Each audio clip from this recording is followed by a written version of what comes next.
दोस्तों, स्वागत है आपका अपने यूट्यूब चैनल कोयल मैट्रिक्स पर। चैनल पर पहली बार आए हैं, सब्सक्राइब कर लीजिएगा, साथ ही बेल आइकन को प्रेस जरूर करिएगा जिससे नोटिफिकेशन आपके पास समय से पहुंच जाए। तो आज की जो वीडियो है इसमें बात करने वाली है पॉलिनोमियल टॉपिक को लेकर। एक ऐसा टॉपिक है जिसको आसान भी कह सकते हैं और काफी ज्यादा क्वेश्चन इससे पूछे भी जाते हैं। आपका टीजीटी मैथ्स हो या पीजीटी, दोनों में इससे क्वेश्चन पूछे ही जाते हैं। तो यदि आपको पॉलिनोमियल टॉपिक पढ़ना है, वो भी बहुत कम समय के अंदर, इसका जल्दी से रिवीजन करना है, तो ये वीडियो आपके लिए बहुत ज्यादा हेल्पफुल होने वाली है। तो आइए चलिए फिर स्टार्ट कर देते हैं। वीडियो का अंत तक जरूर देखिएगा, अच्छी लगे तो प्लीज ज्यादा से ज्यादा लाइक कमेंट शेयर भी कर दीजिएगा। तो देखिए, सबसे पहले आपके सामने है कि पॉलिनोमियल होता क्या है, ठीक है। देन इसकी फिर डिग्री की बात करेंगे, कोएफिशिएंट की बात करेंगे और वेरिएबल, ठीक है। तो इसको भी थोड़ा बेसिक से जान लेते हैं। तो पॉलिनोमियल आपका होता है जिसमें आपके एक्स वाई जेड यानी कि जिसमें आपके वेरिएबल होते हैं, तो वो आपके पॉलिनोमियल बन जाता है। तो अब जैसे देखिए यहाँ पर ये पॉलिनोमियल है या नहीं, तो यहाँ पर देखेंगे आप कि जो x है, मैं यहाँ पे बता देती हूँ कौन कौन से पॉलिनोमियल नहीं होते हैं। पॉलिनोमियल ना होने के लिए आपको कंडीशन ध्यान रखनी है। एक तो यहाँ पर आपका क्या नहीं होना चाहिए, जो पावर है वो कैसी नहीं होनी चाहिए। एक तो आपकी वो नेगेटिव नहीं होनी चाहिए, नेगेटिव के साथ साथ वो क्या नहीं होनी चाहिए, जैसे ये अपॉन में है तो इसका मतलब यही होगा कि ऊपर जाएगी नेगेटिव बन जाएगी, ठीक है। तो ये फ्रैक्शन में नहीं होनी चाहिए। देन फ्रैक्शन के साथ साथ अगर देखें तो यहाँ पर जो पावर है वो रूट में नहीं होनी चाहिए। बस आप ये कंडीशन याद कर लीजिए, पावर नेगेटिव नहीं होनी चाहिए, रूट में नहीं होनी चाहिए और फ्रैक्शन में नहीं होनी चाहिए। आप इन पॉइंट को ध्यान रखेंगे। तो अब आइए चलिए देखते हैं पॉलिनोमियल। देखेंगे इसमें जो पावर है कैसी है, पॉजिटिव पावर आपको इसमें मिलने वाली है। देन इसमें कोई भी कैसा भी रूट नहीं है और कोई भी यहाँ पर फ्रैक्शन में नहीं है, तो आपका कैसा हो जाएगा, ये आपका पॉलिनोमियल हो जाएगा। देन इसके बाद इस इक्वेशन को देखते हैं, -4x² + 2x + 9। अब देखिए इसमें पावर देखिए, हमें इस माइनस से कोई लेना देना नहीं है, ये माइनस आपका हो सकता है, बस आपको पावर देखनी है। तो पावर में आप देखेंगे x⁻2 पॉजिटिव है, ये भी आपकी पॉजिटिव है, तो ये कैसा होगा, पॉलिनोमियल होगा। इसमें देखेंगे ये x आपका कैसा आ गया, फ्रैक्शन में आ गया, ठीक है, ये आपका डिनोमिनेटर में आ गया है, तो ऐसा नहीं होना चाहिए। मैंने बताया था फ्रैक्शन में नहीं होने चाहिए वाले पॉइंट। तो यहाँ पर जो x है वो फ्रैक्शन में, इसीलिए यहाँ पर ये पॉलिनोमियल नहीं होगा। इसमें देखिए आप 3x + x⁻⁻5 है, तो जो इसकी पावर है वो कैसी आ गई, नेगेटिव, तो आपका कैसा होगा, ये भी पॉलिनोमियल नहीं होगा। देन इसके बाद देखिए x⁻3 + x⁻1/2, यहाँ थोड़ा सा ध्यान देना है, ये जो पावर है, पावर भी फ्रैक्शन में ही होनी चाहिए, ठीक है। पावर फ्रैक्शन में और रूट में नहीं होनी चाहिए, क्योंकि इसका मतलब हम इसको इस तरीके से भी लिख सकते हैं, इसका मतलब ये होता है। तो आपका कैसा हो गया, ये भी आपका पॉलिनोमियल नहीं है। तो यहाँ पर ये कुछ पॉइंट आपको ध्यान रखने हैं पॉलिनोमियल के लिए। देन इसके बाद अब इसकी डिग्री देख लेते हैं। अब डिग्री आप यहाँ पर देखेंगे तो डिग्री होती है जो हाईएस्ट पावर होती है। तो इसमें आप देखेंगे हाईएस्ट पावर क्या है इसकी, तो इसकी जो हाईएस्ट पावर है वो कितनी हो जाएगी, 2। ये देखिए इसकी 1 है और यहाँ 2 है, तो वेरिएबल की जो हाईएस्ट पावर होती है वही यहाँ पर डिग्री कहलाती है। इसमें देखेंगे इसमें भी 2 है, नहीं ये तो आपका है नहीं पॉलिनोमियल, इसमें नहीं बताएंगे, ये भी नहीं है और ये भी नहीं है, ठीक है। कोएफिशिएंट की यदि बात करें तो मैं सिर्फ यहाँ पे कोएफिशिएंट की बात पॉलिनोमियल के लिए करने वाली हूँ। यहाँ पर यदि कोएफिशिएंट देखेंगे तो यहाँ पर आपको मिलेगा x², तो एक तो आपका x² का कोएफिशिएंट पूछे तो 3 हो जाएगा, और खाली x का कोएफिशिएंट पूछे तो 5 हो जाएगा। देन कांस्टेंट पूछे तो आपका -7 है। ये कुछ पॉइंट है छोटे छोटे जिनको आपको माइंड में रखना है। आपको एक इक्वेशन दे देंगे, यानी कि आपको एक यहाँ पर पॉलिनोमियल दे देंगे, देन आपसे फिर वहां पर पूछ लेंगे कि इसमें जो कोएफिशिएंट है x² का कोएफिशिएंट क्या होगा, x⁻3 का कोएफिशिएंट क्या होगा, इस तरीके से आपसे पूछे आ सकते हैं। तो ये आपको मेन पॉइंट याद रखने हैं। देन इसके बाद आगे देखें तो जैसे -4x⁻2 है, तो इसमें भी आपको क्या है, x² की बात करें तो -4 मिल गया है। देन इसमें आगे बात करें 2 मिल जाएगा और 9 आपका ये कांस्टेंट हो गया, इसमें हमें देखना नहीं है। अच्छा एक चीज और आपको ध्यान रखनी है, इसमें टर्म कितने हैं, ठीक है, टर्म भी पूछ लिए जाते हैं। जैसे टर्म आप देखेंगे इसमें कितने हैं, 1 2 3, प्लस माइनस के साथ जो यहाँ पर जुड़े हुए होते हैं वो आपके टर्म होते हैं। एक इसमें हो गया ये, ठीक है, 3 टर्म है आपके ये। तो अभी इनको क्या कहते हैं इसके बारे में आगे बात भी करने वाले हैं। तो ये मैंने यहाँ पर कम से कम, अगर आप 10th क्लास की बुक में देखेंगे देखेंगे 9th क्लास की बुक में देखेंगे तो बहुत ही छोटे पार्ट में, यानी कि आपको 2 एक्सरसाइज के अंदर इनसे क्वेश्चंस देखने के लिए मिलेंगे, जो कि मैंने आपको इस तरीके से समझा दिया है। देन इसके बाद आगे चलते हैं टाइप्स ऑफ पॉलिनोमियल, डिग्री के बेस पर बात करेंगे। देन इसके बाद फिर टर्म के आधार पर बात करने वाली है। तो सबसे पहले तो डिग्री के आधार पर देखने वाले हैं कि कांस्टेंट कौन से होते हैं, लीनियर पॉलिनोमियल कौन से होते हैं, क्वाड्रेटिक पॉलिनोमियल कौन से होते हैं, क्यूबिक कौन से होते हैं। टर्म के आधार पर मोनोमियल, बाइनोमियल और ट्रिनोमियल, तो यहाँ पर ये होते हैं, तो इनके बारे में बात करेंगे। देखिए कांस्टेंट कौन है यहाँ पर, तो कांस्टेंट जैसे कि आपके इसमें वेरिएबल साथ में नहीं होते हैं, जैसे इसमें था ये रहा -7, ये आपका 9, तो ये आपके पॉलिनोमियल है, जैसे खाली आपका 7 दे रखा है, 3 दे रखा है, इसके साथ में कोई वेरिएबल नहीं होता है, यानी कि इसमें जो डिग्री है वो 0 होती है, क्योंकि आप इसके साथ लगा सकते हैं x⁻0 लिख सकते हैं। तो इसमें जो डिग्री होती है कांस्टेंट में वो कैसी होती है, 0 होती है, और इसमें आपको वेरिएबल देखने के लिए नहीं मिलते हैं।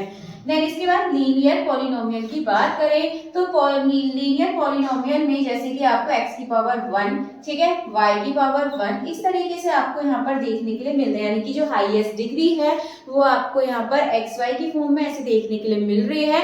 तो ये आपके कैसे होते हैं, लीनियर पॉलिनोमियल होते हैं। क्वाड्रेटिक पॉलिनोमियल जिसमें आपको पावर 2 मिल जाए, जैसे x⁻2, y⁻2, इस तरीके से आपको इसमें मिल जाए।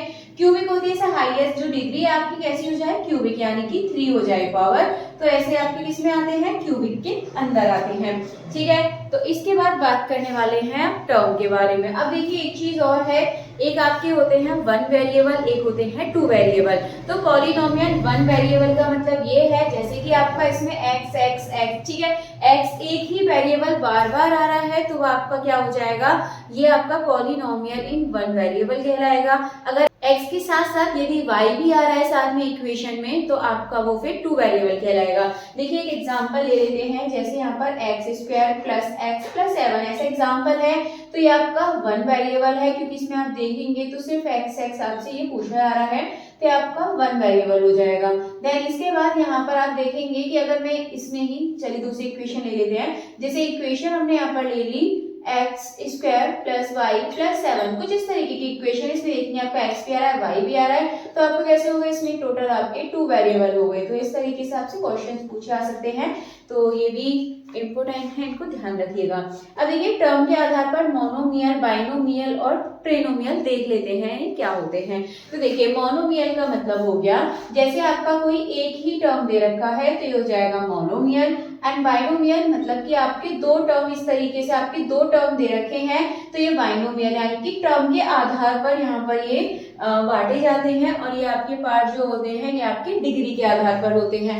एंड ट्राइनोमियल की बात करें तो इसमें आपके 3 टर्म आ जाते हैं, जैसे ये इक्वेशन है, ये वाली आप ले लेंगे, इसमें 3 टर्म है, ये कैसा हो जाएगा, ट्राइनोमियल। देखिए जैसे ये वाला ये ट्राइनोमियल होगा, क्योंकि इसमें 3 टर्म है, इसमें भी 3 टर्म है, ये ट्राइनोमियल हो जाएगा। तो ये यहाँ पर इंपॉर्टेंट बातें हैं जो आपको पॉलिनोमियल के बारे में ध्यान रखनी है।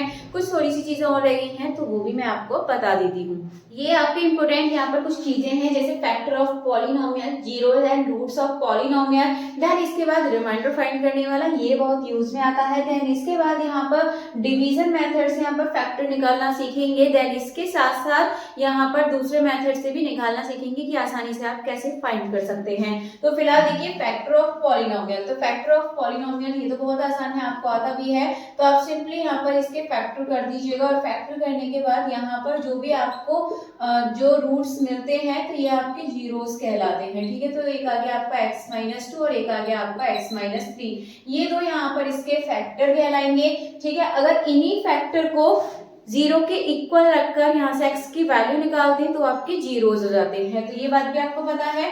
तो देखिए यहाँ पर अब आपको जीरोस निकालने हैं, तो सिंपली हम यहाँ पर क्या करेंगे, px की जगह पर 0 रख दीजिए इक्वल्स टू x-4, तो x की जो वैल्यू है 4, यानी कि ये जो 4 है वो क्या हो जाएगा, ये इसका जीरोस होगा, ठीक है। x-4 का 4 क्या है, जीरोस है, या फिर ये भी कह सकते हैं यदि हम x की जगह 4 रखें और आप सॉल्व करें तो आंसर 0 मिले, ठीक है।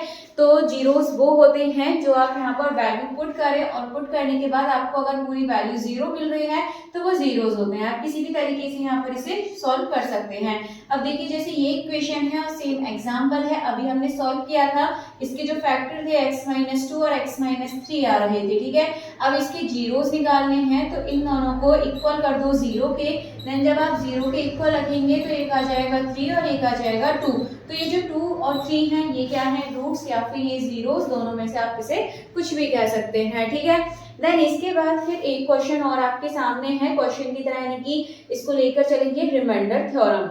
यहाँ से क्वेश्चन आया था है कि रिमाइंडर थ्योरम क्या होती है, dividend is equals to divisor और मल्टीप्लाई क्वेश्चन प्लस रिमाइंडर। तो यहाँ पर आपको ये दे रखा है कि यदि इसको डिवाइड किया जाए x-2 से तो रिमाइंडर क्या मिलेगा। अब देखिए आप दो तरीके से इसको कर सकते हैं, तो डिवीजन वाले मेथड से, वो बहुत लंबा होगा मेथड आपका, यदि हाँ डिस्क्रिप्टिव वे में आपसे बोल देता है कि इसको डिवीजन मेथड से करें तब आपको डिवीजन मेथड से करना पड़ेगा। लेकिन अगर आपसे सिंपली ये पूछ ले कि डिवाइड बाय x-2 तो इसकी आपको रिमाइंडर फाइंड करना है, ठीक है, कि रिमाइंडर क्या होगा। तो हम क्या करेंगे, यहाँ से x-2 पहले यहाँ से जीरोस यानी कि कितना आएगा x इज इक्वल टू 2 और सिंपली आप यहाँ पर 2 पुट कर दिए। 2 यहाँ पे आप रखेंगे x की जगह पर, तो देखिए आपको क्या मिलेगा इक्वल में, तो यहाँ पर हो जाएगा 8 माइनस 8 प्लस 1, तो ये कैंसिल करके रिमाइंडर आपको क्या मिल रहा है, 1 आ रहा है। इसी तरीके से एक यहाँ पर वैल्यू दे देते हैं, ठीक है, वैल्यू देने के बाद बोल देते हैं कि आपका इससे डिवाइड है और आप 0 के इक्वल रख के इसको यहाँ से वैल्यू भी फाइंड कर सकते हैं। तो ये आसान क्वेश्चन होते हैं। अब देखिए इस मेथड से आपको यहाँ पर रिमाइंडर निकालना है, यानी कि इसको सॉल्व करना, फैक्टर निकालना है, ठीक है, रिमाइंडर वाला मैंने आपको बता दिया है।